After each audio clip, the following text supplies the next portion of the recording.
আজানের সময় আকাশের দিকে তাকিয়ে একটি দোয়া পড়েন, আপনার সব দোয়া কবুল হবে। আল্লাহর কসম করে বলছে, আল্লাহর কসম করে বলছে, পরীক্ষিত আমল এগুলো শেয়ার করে দিবা। তুমি আমল না করেও সওয়াব পাবা তোমার একটা শেয়ারে।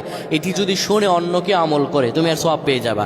আজানের সময় যখন আজান হয় তখন আমরা কথাবার্তা বলি, এগুলো অনুচিত। আপনি আজানের সময় আকাশের দিকে তাকিয়ে একটি দোয়া পড়বেন। এই দোয়াটি আমরা অনেকেই পারি। এখন বলবেন হুজুর কমন পড়ে গেছে দোয়া। আমরা অনেকেই আল্লাহ তাআলার কাছে এটা ওটা চাই, কিন্তু সঠিকভাবে চাইতে জানি না।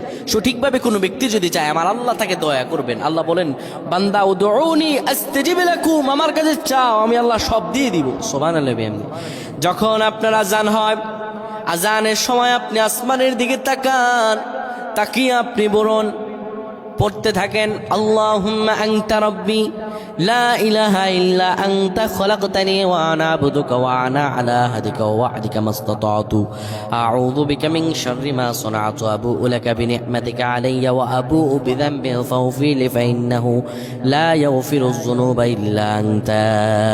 এই সাইয়্যিদুল ইস্তিগফার আপনি পড়েন, ইনশাআল্লাহ আল্লাহ সব দোয়া কবুল করে আপনাকে কবুল আর মঞ্জুর করে নেবেন। পড়েন আল্লাহু আকবার।